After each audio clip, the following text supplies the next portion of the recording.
Have you noticed this strange contradiction? You earn more than you did a few years ago. Your paycheck is higher. On paper, you're doing better. And yet, money feels tighter than ever. Not in a dramatic way. Not in a crisis way. Just a constant, low-level pressure.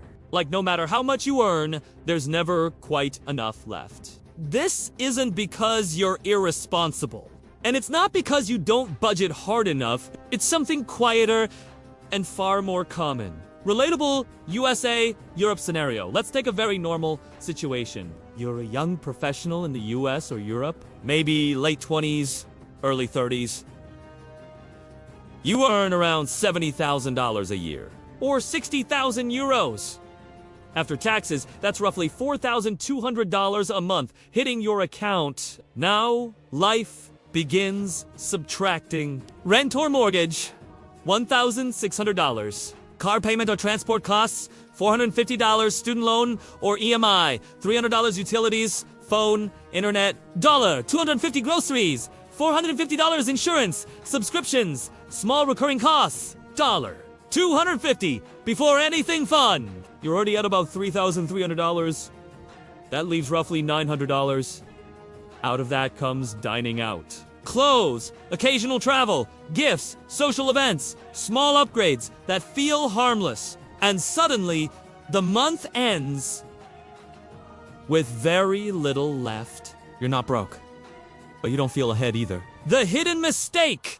Not obvious. Here's the part most people miss. The problem isn't one big bad decision. It's the assumption that higher income automatically creates financial breathing room. But income growth doesn't exist in isolation. It triggers lifestyle expansion quietly, almost politely.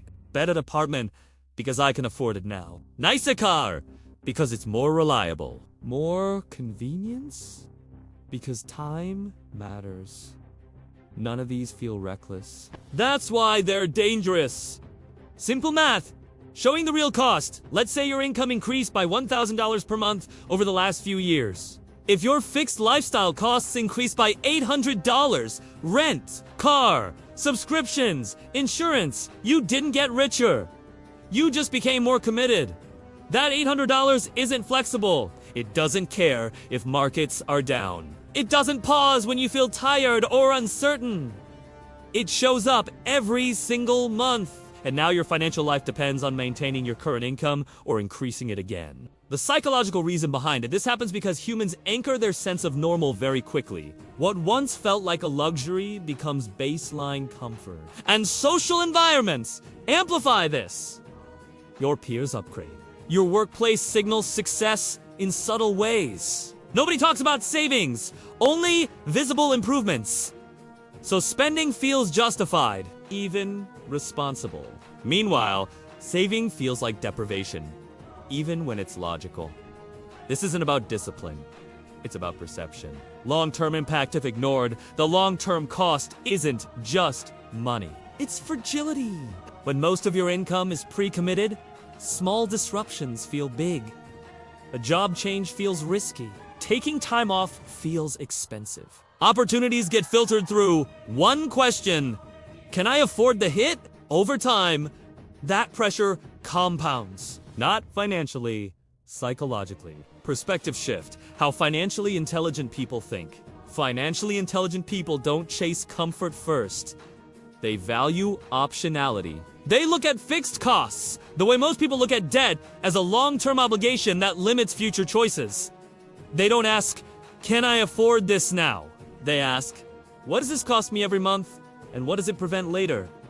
Their progress looks slower on the outside. But internally, they feel lighter. Less pressure. More flexibility. More control.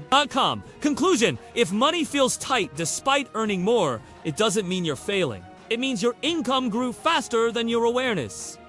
And awareness is fixable.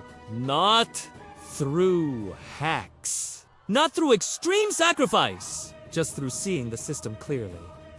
That clarity alone changes how you move forward. If this perspective helped you think differently, consider subscribing.